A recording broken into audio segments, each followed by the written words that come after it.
reasonable, but I also want to ask that if JBoard can just give can you give a little bit of clarity on each grievance that we've been referring to briefly, if you can? At least just a quick point on the logistical aspects so we feel affirmed in what they are, so that way we can have a concise, clear remaining 10 minutes and make some final decisions if that's possible.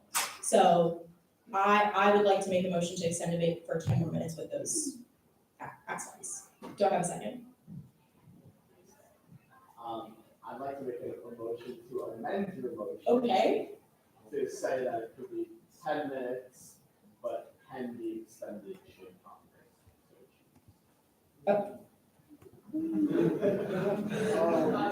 I agree. I think 10 minutes is a good one. Okay,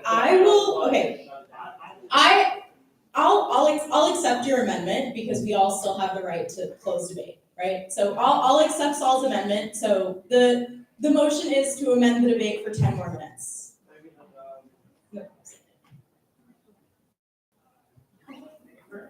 Oh, can I motion with unanimous consent? Okay, I motion this. Okay. Anyone opposing that? It's his first day, guys. We're giving this. Brady's doing great.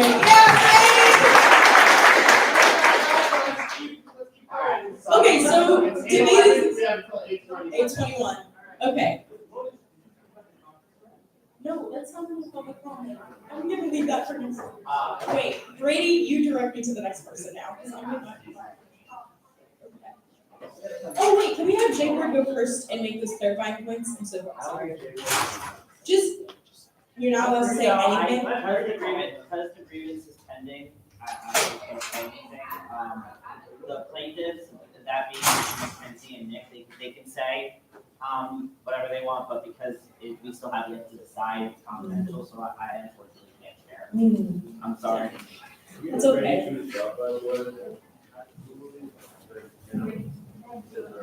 Me, really quickly, I just want to go back to my question that I asked you before about any restrictions on campaign or whatever. I was helping some candidates hand out voting stuff, whatever, and they told me that I was hanging up and Nick, they told me that I wasn't allowed to go in Bartle because I was restrictions around campaigning. And when I went in there, no one was handing stuff out for them, but I just saw all the records and stuff. So I wanted to know if there was any restrictions around campaigning or whatever in there, because that's what I was told, that I shouldn't go in Bartle and be in the library and hand stuff out there. So I don't know. Maybe that there was just a miscommunication or a misunderstanding there. Yeah. Do you? Anything within our elections code has anything require you from the library? No, but any location, maybe in the, maybe it's a communication. Quick anecdotal, candidates were in the library that whole day, so I heard a lot of candidates that were in the library. there were a lot of candidates in the library. So that wouldn't have been there, it wouldn't have been. But they were campaigning and handing things out too. That's what I'm saying. Yeah. There were other candidates who could hand them out that I shouldn't go. There were restrictions around Bartle in terms of campaigning. Okay. Let's raise hands if you want to speak. Yeah, raise hands. It's fine. You'd love to see them. No, I'm gonna keep doing it. Sure. Okay, so Kenny, yeah, so kind of my question from before that I just want to understand regarding the EBT election, where we are getting this rule on, no confidence votes, when their second choice doesn't matter. Is that something that is enumerated or written down anywhere, or is that something that that has just happened in the past and you're treating following precedent? Yes, I can live. Hi, so I can hold it. No, I got it. Thank you though. So there's nothing like formally in the elections code to my understanding. However, looking at the ballot that I submitted, when I voted, it does say only choose no confidence if you don't believe any of the candidates are qualified. If you choose this option, please leave all remaining options blank. Because of this, obviously, you're Congress, it's up to you guys. What I would say is people voting and people reading this should know, or making an assumption, would realize that by choosing no confidence first, this means that they shouldn't have voted for anyone else, and if they did so, they still put no confidence first. That's just my piece. Yeah, okay, no, I think that's a very good point. I mean, my concern is just on like, at the end of the day, I know it's in like one of our policies that we use ranked choice. So, I mean, is there any, like, do we know if it's like kind of the precedent, I guess, that we're following here? Is that something that is like, they just did it last year and that's as far as we know? Or is it something that, you know, we have even just a record of some sort of just like, this is the policy 10 years back and then like, you know, that like, yeah, because if it's not written down anywhere that we do it, like that's where I'm just concerned with the idea of, you know, potentially one E&J chair maybe a year or two ago, just, you know, kind of deciding that that's what they're gonna do, and then that ended up, even if people should have read the thing and voted properly, if they still did click a second choice, then it means that they like clearly intended on clicking that second choice, and then I don't wanna risk disenfranchising anyone who, you know, cast their vote because they intended to. You understand what I'm saying?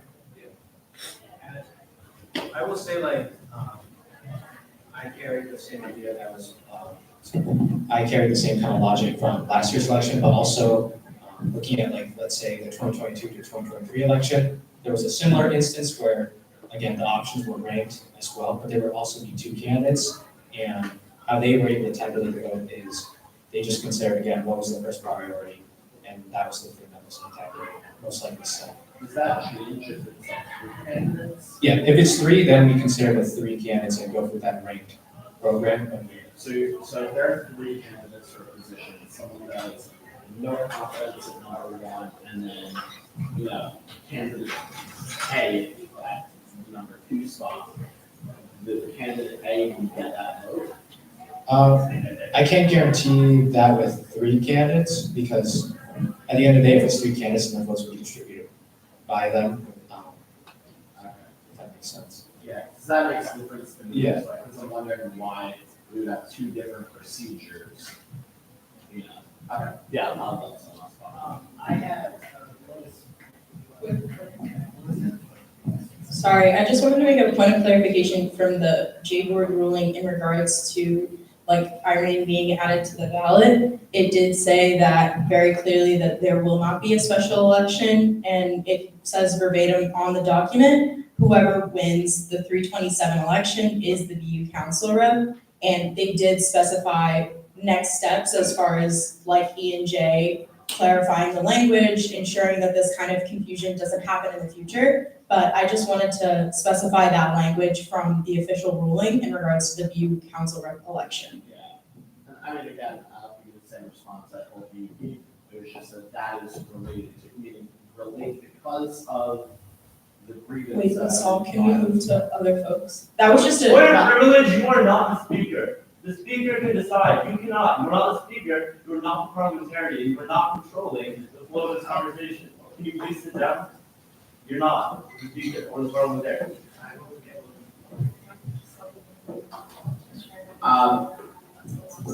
Okay. So, That was really rude and disrespectful, but anyway, I mean, well, it's again, I want to, I wanted it for other people, but just because, you know, you were bringing evidence into the rebut of what the I specifically made, that's why we're kind of having it back and forth right now.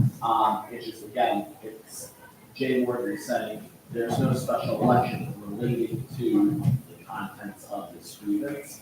Congress is constitutionally charged with certifying every single election that we believe that is conducted accurately, fairly, with integrity, et cetera. So that's where I guess we get departure. I really just love I please ask that we keep these succinct, because we are coming up on the 10 minutes you said.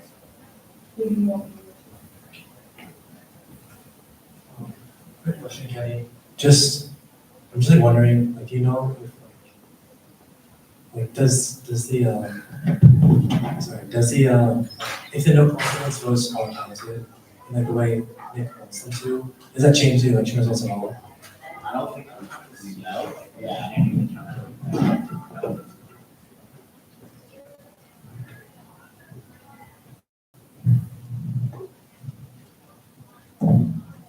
Kenny, I just have a question about how, correct me if I'm wrong, you sent out that link at 8, people voted, and then you sent out another link at 9 and said the 8 o'clock link was incorrect. Are we counting those votes? Let me pull up my computer, because I think I saw this email.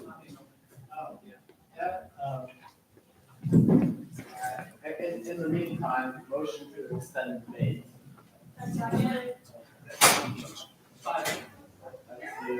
Until 8:30, 9 minutes. Let's do it, team.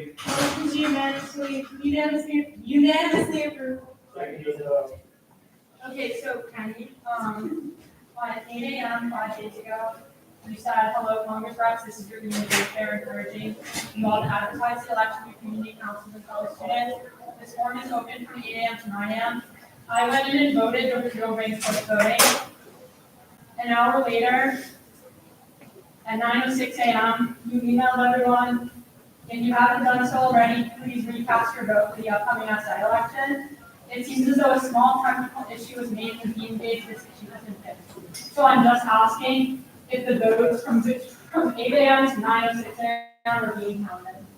I had essentially like sent any emails to those applicants that if they're, when I was fixing it to like, just resubmit their form, so again, I gave them a heads up, a warning, and I assume that everyone filled it out, hopefully, but yeah, that's all I can say. So I just wanted to say that although we might assume that everyone has read the agenda was sent out, everyone checks everything, there are different people who either just didn't understand how the ranked choice voting works, didn't read the rules of the no confidence in the write-in, so they put both no confidence in the write-in and voted, flipped 1 through 4. Sometimes 4 is what you want first, and 1 is who you want last, just because that's who they thought and just missed the actual instructions. And it just, I say that sometimes there are people who just forget, and that's just human nature.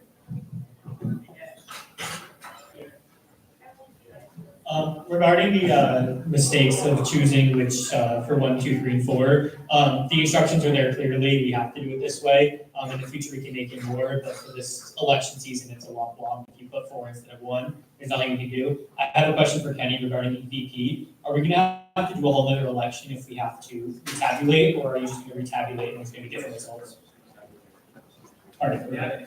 And Aiden, I also think that J-Board would probably just certify the election once they do. Like, probably, I don't know, but I like in the constitutional section, like, if J-Board wants to certify the election, because we don't think that, so with at least EVP, they'll probably just certify once they make a decision. Yeah, it's in the constitution. So, but that honestly, it's fine, though. It's like, the whole reason we wouldn't certify is election board. So. I'll give my time to Yago. Going off of the question of the email, I just want to confirm as someone that voted at 8 a.m. that I in fact did get an email from elections saying, hey, the form had to get closed and votes are like, you have to resubmit your vote. So I just want to confirm that as someone that voted at like 8:01 a.m. day of, because I got nothing better to do. So yeah. Secondly, going off of, I forgot his name, that just spoke. Aiden, with like, that's just the ruling and like, that's how it has to be put in the form. I agree with like, that's the rules for elections code. If people wanna discuss like, hey, this should be updated, clarified, all that, that's a later discussion, but these are the rules that were put in place for this election. So you have to go, like, you can't just call into question now, especially after election day, like, oh, what are the ruling for this, this, and this? Like, the rules were there, everyone was made aware for the most part. And if they weren't, that's kind of on them. If they didn't read it, I'll admit, I didn't even read what was on the form, so I filled it out incorrectly, but that's on me. That's not on elections, that's on me. So, yeah. So, Kenny, did J do any sort of like audit of the votes to make sure that anyone that voted between 8 and 9 AM and afterward Got their votes. Like, because I mean, if you guys look, right, let's say 100 people voted at between 8 and 9 AM, and then those same 100 people, you know, had their votes listed later on, and we know that nobody didn't have their vote counted as an error. But does anyone like think to look into that and make sure and like cross-reference that or no? Again, there were a lot of submissions, so at the end of the day, I would send that Do you know how many submissions it was? 41. That's the election right there. Shit. I really wish you said it was like 10. you said even if no even 9 AM election, there were 41 votes between 8 and 9 AM that we don't know if they're redirected or not because they canceled all those. Okay, yeah, I mean. Okay, so, second.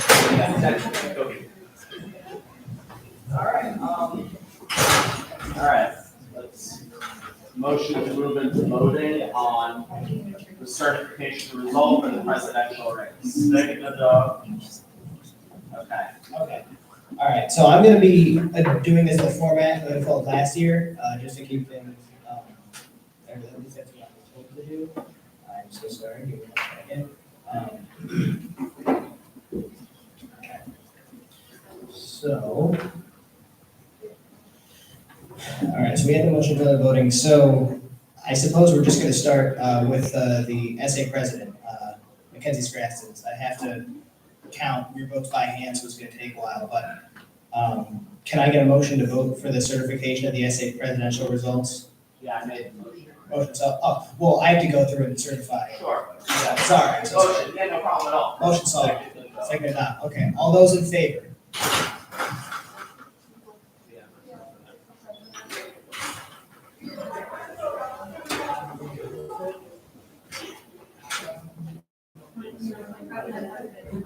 President, yeah. Okay, all, Zoom also, yeah. you're so right, thank you so much. How many reps? Okay, just one rep on Zoom.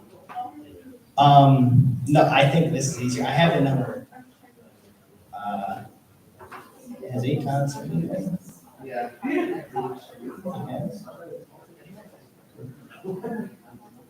Okay, there's. Yeah. Okay. Yep.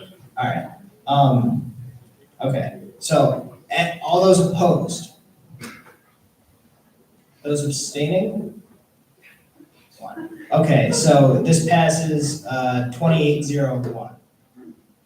Next up for the EVP, can I get a motion to vote for the certification of the EVP results? Okay, yeah, she made a motion, table. Seconded. Okay, so we're tabling that, all right. Until. Right, Table. a motion table until next meeting, or? Motion to table until, the next Congress meeting. Okay, thank you. Alright, you have to ask for opposition. Any opposition? Low. Okay, so now it goes to a 58% vote. Yeah, majority. We're voting on the tabling right now, whether we want it to be tabled for the next meeting. Okay, so all those in favor of tabling this vote to the next Congress meeting? That is it.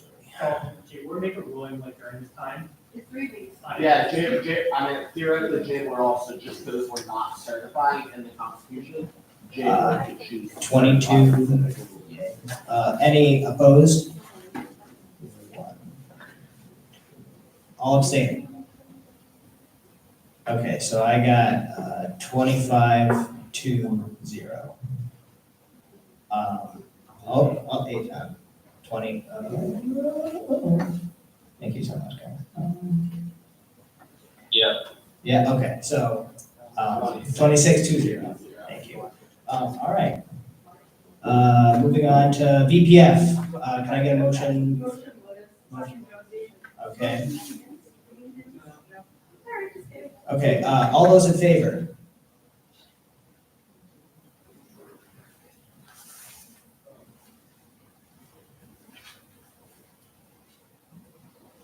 Tom? Yep. All right, all those against? Those abstaining? 28-0. On next to the VPSS, can I get a motion? Okay, all those in favor?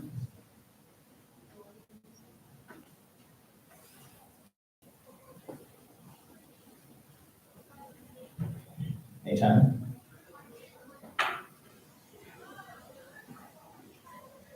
Yep. Sorry, James. All those opposed?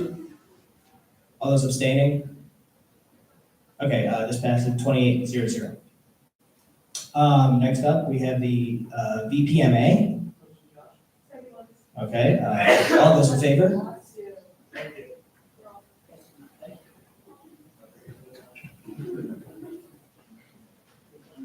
Anytime?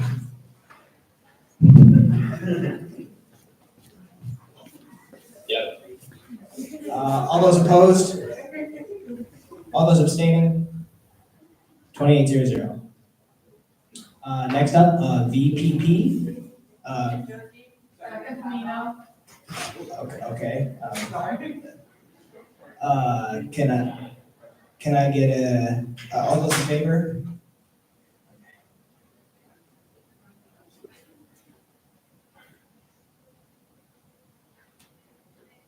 Anytime. Yep. All those against? Adopted against. Abstaining? All right, 28-0. And then finally, the BU Council Representative. Okay, all those in favor of tabling to the next meeting? But it's just any opposition. Oh, okay, thank you. Any opposition? Now we vote. Yeah, thank you. But it's your first day on the job. Well, sorry, I got ahead of myself, I was assuming. Okay. Well, you guys, let's vote. All those in favor of tabling? Okay, all right. Yep. You were early this time. All those against? All those abstaining? Okay, 27-0. All right, and I'm pretty sure. All right, let's get them all back. Yeah, all right, let me go. I wanna do that. Oh, wait, am I supposed to?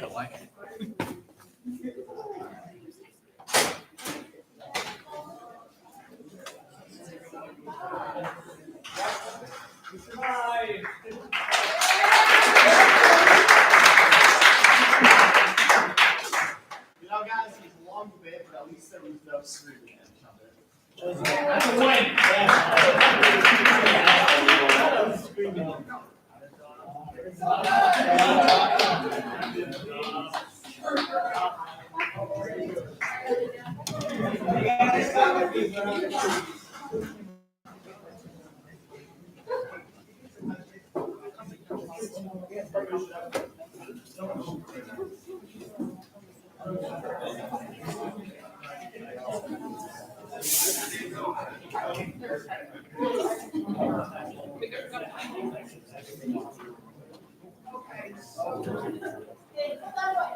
Sorry about that, guys.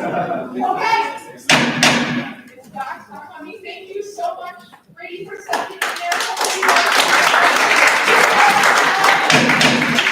I know we have a lot more stuff to cover, so from what I've heard, the new council rep as well as executive vice president certifications have been tabled for our next meeting. Yeah, is there anything else you want to add? Let's keep it rolling. I like the sound of that. So on to our next piece of new business, S 24-25R8, resolution to amend the charter process for your project. Coming up there.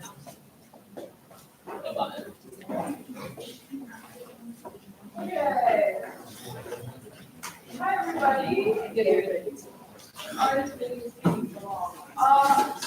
Last meeting, Lauren decided to indefinitely table her legislation, because we decided to go in a different direction regarding the chartering process. So basically, this is the solution that we've come to. What we will be doing is implementing a third step in the chartering process, which will be the pre-provisional charter. Basically, we don't have unlimited money, and so because of that, we cannot continue to charter clubs and give them money. So, so instead, we're going to create the pre-provisional charter, which basically means that all clubs that get that charter status will have access to all the same resources that other clubs have, except that they will not be allowed to ask for money from FinCo. This way, we can continue to charter clubs, but we don't have to give them money, so the budget stuff won't be a problem. This will take effect June 1st. And so next year, all clubs that are chartered will be pre-provisionally chartered and not provisionally chartered. And the only way that they can essentially get bumped up to the provisional charter status will be if another club gets chartered. Yeah. Also, we're gonna say either club is chartered, or we're gonna review the budget at the end of the year, saying each charter is kind of big, like, this is a club to work with. And also, pre-provisional, it almost like it's the waiting list that I have now, but we're gonna give you the other stuff, because getting chartered, not just about the money, it's also about the progress, it's very big, the email, all that stuff. So this is just kind of what happened in the end, because there's so many clubs on campus that are chartered, so many clubs that aren't chartered, and this way they don't have to feel leave this. Because eventually, yeah, we can reject some of these clubs, but then we're gonna have to reject so many clubs. It's kind of Yeah, and so because of that, part of what I've built into this is that this clause is gonna have to get voted on by Congress every year after the FinCo budget season, so we can revisit this and see if we can maybe get rid of it. And then also potentially if the student activity fee is raised, and that's the reason that we can get rid of this and we could start giving clubs access, or individual clubs access. Okay. Questions? I have two questions on this. One, is there a concern that by adding theoretically a limitless amount of clubs that could then tap into interim work that we're gonna No, they're not gonna. Yeah. They're not, so it says you're only obtain funding through the organization. No. This is for provisional. Okay, understood. Yeah, up here I wrote, Pre-provisional, yeah, there. cannot get interim or funding or. Not eligible, okay, awesome, thank you. Second one is gonna be, when you say enjoy the same rights as fully charter organizations, other than funding, right? And. Yeah, if Yes. you exclude funding and space allocation, are the same rights you're talking about, for example, room bookings? Yes. So how are we gonna deal with the problem that right now, I know, at least in code, we've heard 100 times that orgs are getting really upset that they can't book rooms, they can't book the Mandela room or Old Union Hall. What are we gonna do about that? That's one of my worries. Yeah, I mean, in order to book Mandela and Old Union, you do have to pay for setup and stuff. a lot of the times anyway, so clubs that don't have the money won't pay for that. Is Unless they there- wanna pay for that. Is there any sort of like process or distinction maybe chime in? Yeah. Like, is there a way to like, I'm not charging you. yeah, is there a way to like, separate the permissions of work to book a room like, the Mandela room versus just allowing them to like book something in classroom way? Okay, so just walk you through the feedback process, right? So, student board, whoever has permissions, could we say that let's give one person, or could be the president, whoever Right. delegated to book a space, comes through the system, we'll review it, we'll approve it, and then the Mandela will be involved, obviously, very bodies, if you would, for space. We try and, as far as like the equitability behind it, we'll make sure that folks get, weekend or do whatever, space it out. In terms of classroom wing, Like, is there some sort of function on either that you can set for, Mandela and Old Union as like a class of room, like, if you like a will, larger dead space versus say a meeting room? Yeah. Already clubs can only book rooms once a semester. Right, but already we're already- running out of time, which is like the issue that I'm worried about. It's not like, not your fault at all, just like kind of the nature of having countries of clubs. Yeah, I mean, Too big indoor rooms, one and of the really make them. one of the reasons that clubs want to get chartered is to get bigger access, and like, it would really just be creating more work for Catherine to like try and single out certain people like it. And it's not really something where a club gets provisionally chartered and then see later that semester they're in the middle. Yeah. Are fully chartered community club, it's not so much, I don't see it being common for this, and if it is, instead of being a common voice, I experience that. Yeah. Okay, thank you.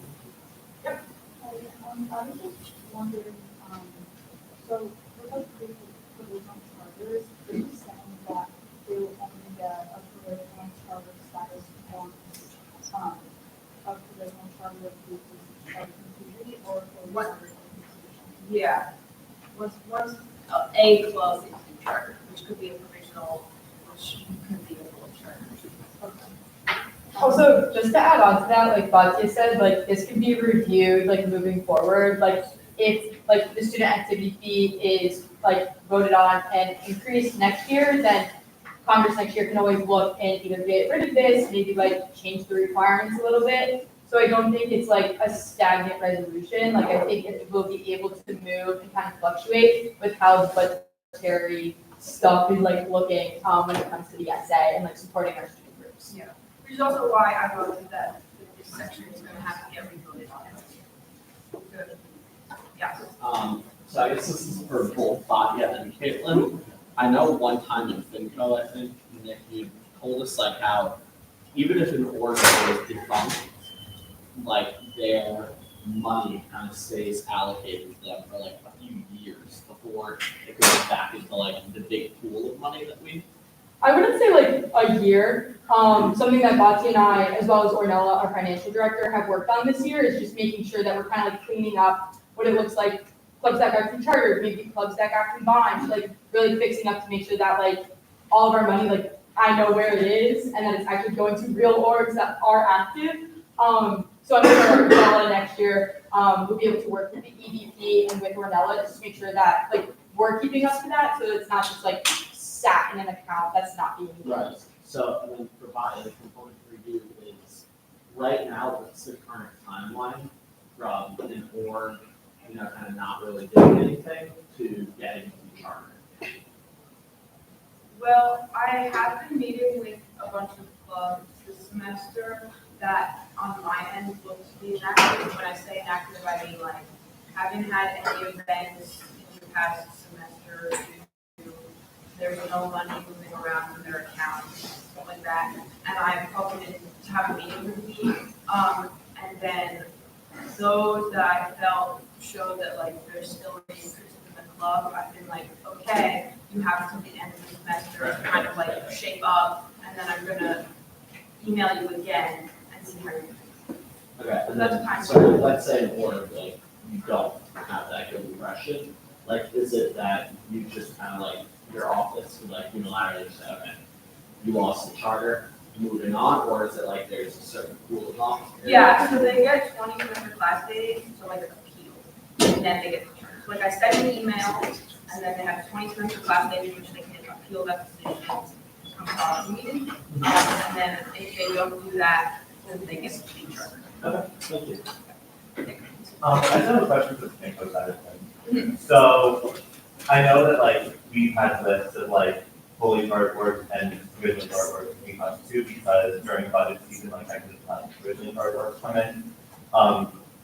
Just first, do you plan on like having a system of like, either like a group number or something like that of like, the pre-charted works? So it's like easier for the Pinko chair to see like, oh, this org is pre-provisionally chartered, because the Pinko links get sent out to the master list, so I assume that they'll have like a email, so maybe that they could sign up for a Pinko spot. Yeah. And it is like kind of burden on the Pinko chair, like going through like every single person signing up, and 2-3 times a week with like pages coming in. So is there gonna be like a system behind like how they're categorized, or is there just be like, oh, this is that, like the Pinko chair next to it, like the cross check? Yeah, so basically with this resolution, like the organizations who are on provisional will still be able to fundraise for themselves. So they're like not completely like gonna be like no money, no nothing. So they will get account numbers, but there's really no way with the system that we have to designate, oh, they're a pre-provisional, or oh, they're provisional, or oh, they're fully chartered. So unfortunately, it probably will come down to like that manual check and like that manual list. But like maybe there's a way that like can be workshopped to like very clearly articulate to orgs that if you're not fully chartered, do not sign up for budget season. But with the system that we have, there's really no way to do that. So just like It'll a just school be like- doc list. Okay. Any other questions? Do we have a motion to table? Rosie.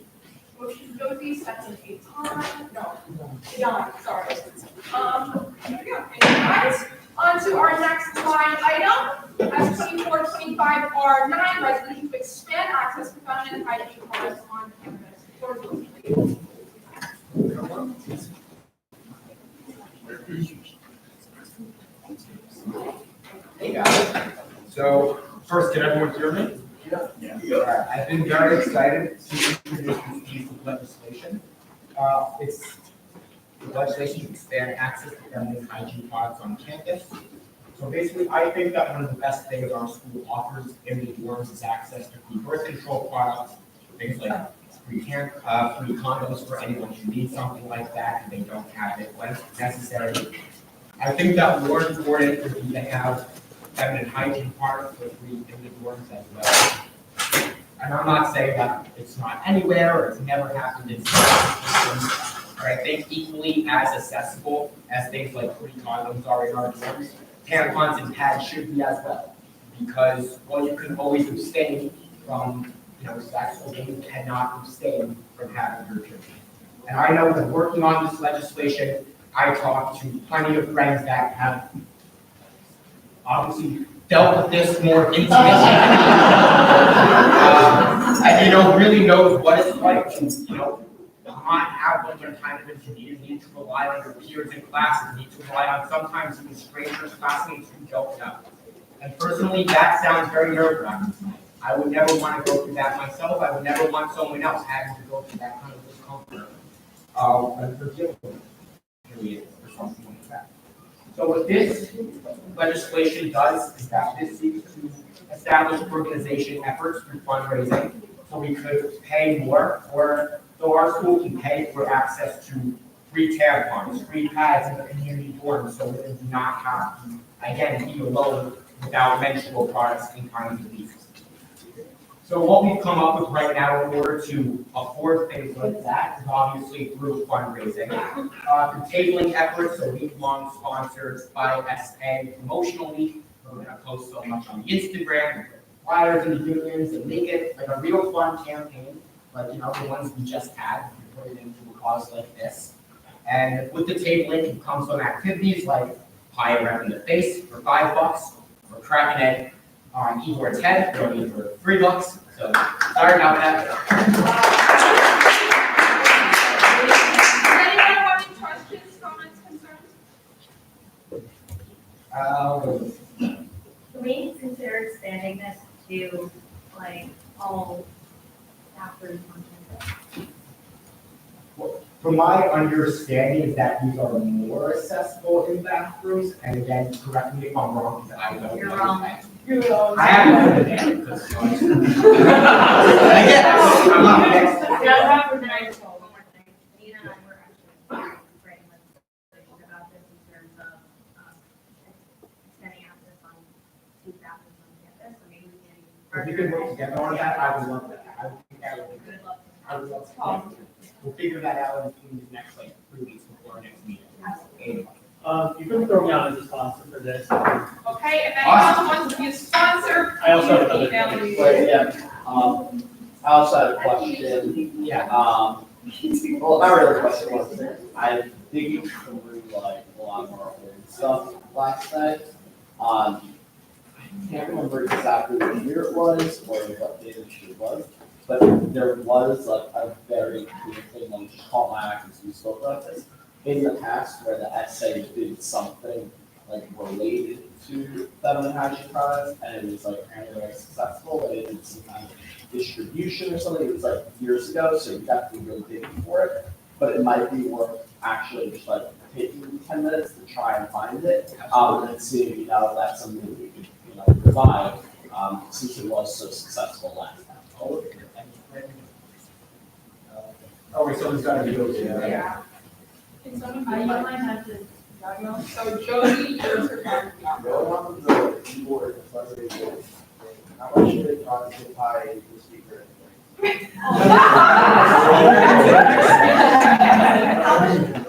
That's gonna be up for the next speaker to decide, but I think $5 is fair, just like any other rep. Yeah, maybe. Is this something that you've spoken to the BPSS about this?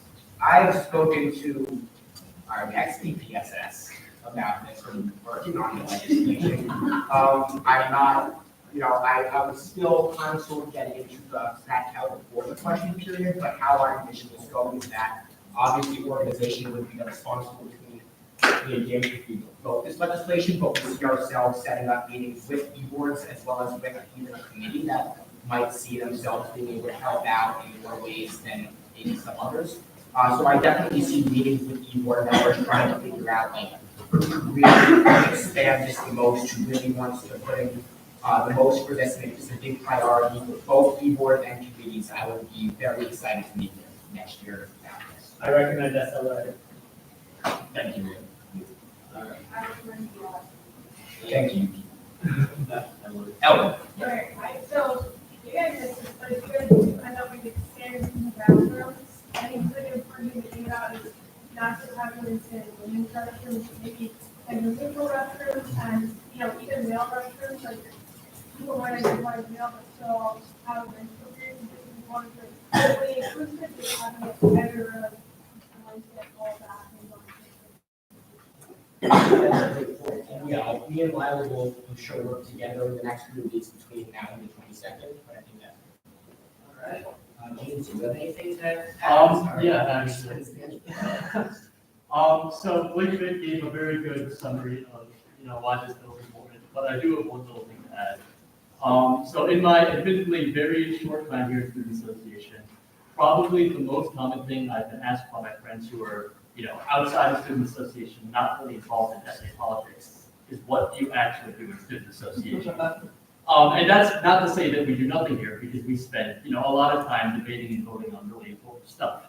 But I think this bill gives us a really big opportunity to make real visible change within the community and kind of get back the confidence of those people. Because, speaking for myself, I know I have a lot of friends who did not vote in the recent elections just because they thought, it's not going to have any impact on my life, which is obviously not true, but it's up to us to prove And again, even when the, when the annual promotion periods are not ongoing, but they'll still talk about the possibility of leaving flyers with QR codes to still donate, still leave that around some places in the union, maybe others on campus. So there'll still be a way to still kind of campaign about this and still talk about this, even outside the 1 week per semester that this will Zoom will be done.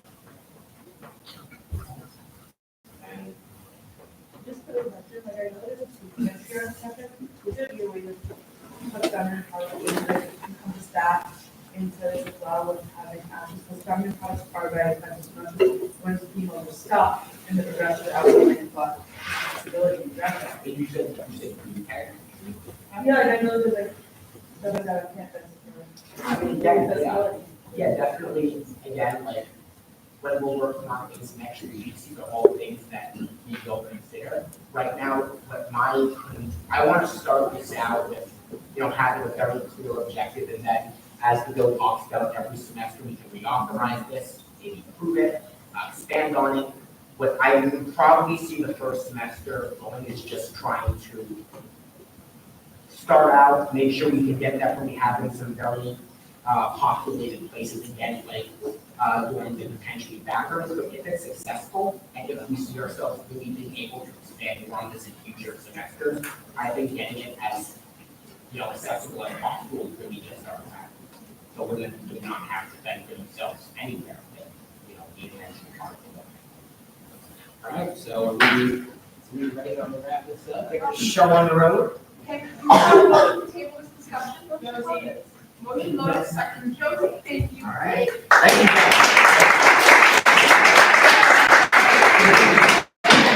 you. Old business, we have a 22 line item. S 2425R5, resolution to enhance fitness accessibility and promote student development at Binghamton University. Brett, the floor is yours. Hi everyone, I know so I won't talk about too much. I would ask someone to continue this business and just to go over a few concerns. One of the reasons why I didn't want the outright elimination of the fitness fee was I didn't want handicap to finance and medical education to the university. In addition, there are some clauses that we want to essentially remove, particularly about the new instruction, which has been underway since I also was still in January. And I know concern was also about crowding, the instruction, for the rest of the as well. And I really have to work with that on it and talk about it. Does anyone have any questions, comments? Very cool. We have a motion moving the voting procedure. Motion. Oh, of course. The speeding clause that's about, it's the second to last resolve clause. It's about the implementation of the different plans, which that's defined under the rate.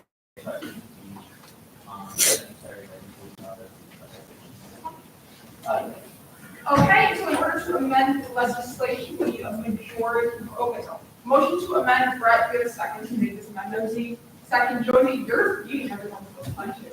That's good. Can we have, all in favor? Raise your hand. Motion to approve the amendment with unanimous consent. Do we have a second, Lotus? Second, Lotus, if you guys say it out loud, we're not letting you get it. Okay, any opposition? Perfect. And this passes. Congratulations. Wait, that was just the amendment. Hey, it's 9 o'clock. It's 9 o'clock. I'm so sorry. Okay, we have motion to. Second, Lotus. Second, Pavina.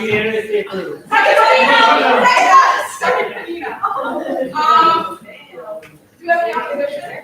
No opposition, and now on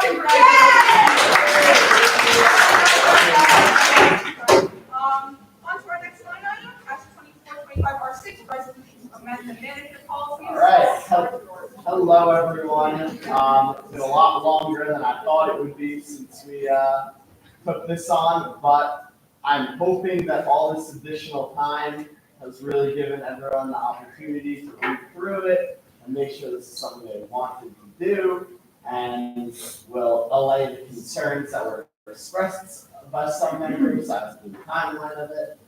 I think everything in here is very needed, very productive, will make a big difference and a positive impact.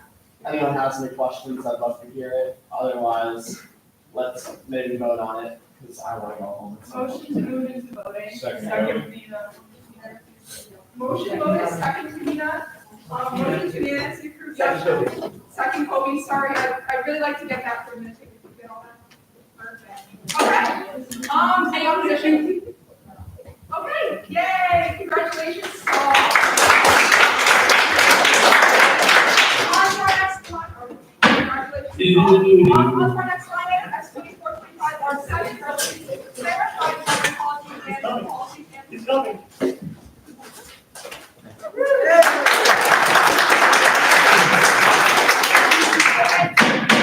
Nick, the floor is yours. I'll be really quick. A lot of this isn't really changing anything, it's just updating that policy, what Bingo Sheriff BPF currently does. I explained all the changes from the last meeting, I already talked to you guys. Anyone have any questions? Motion to move into voting, Nina, second Josh. Motion unanimous. Second Anna. Motion Josie, second Anna. Do we have any opposition? No opposition, congratulations. Do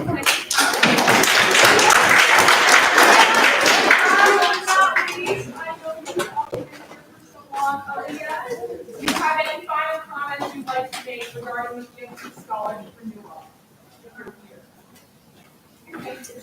Motion to move into voting, Lotus. Josh. Motion to unanimous. Second Blake. Oh my gosh, motion to unanimous. Nina. Second Blake. Any opposition? No. Okay, that passes. And any announcements?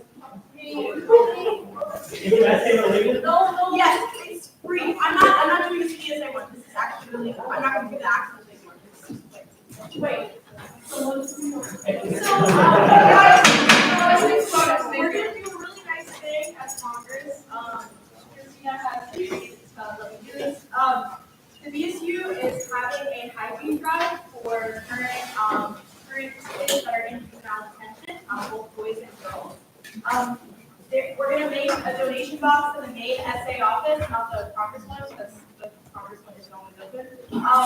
There are donation items for girls that are needed as hair care products, makeup, nail polish, press-on nails, tools, perfumes, lotions, arts and crafts.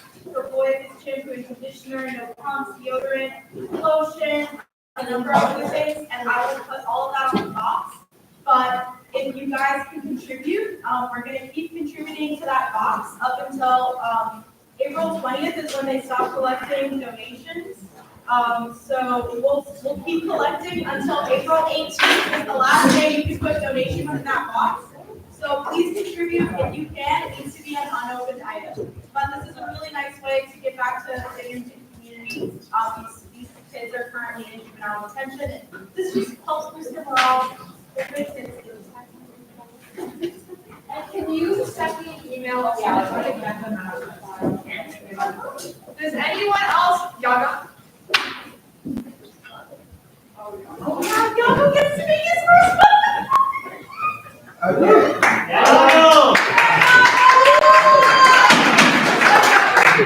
Okay, so I'm Yago. I was in the I'm from Hillside. I'm the Hillside president, but I also act in other clubs. And the main reason I want to make this public comment is regarding elections, which they already knows. So I want to apologize to Kenny publicly because of our email exchange that was a little heated. Because I love the guy, but I was acting as president of HBC, so I had to be spared. And also to the elections committee that went in May on the whole thing. And also I just want to talk about it, but I'm not going to mention names, I'm going to respect everyone. Basically, our board made endorsements towards certain candidates in the most democratic way. And as a senior, I tried to stay like not influential whatsoever. I stayed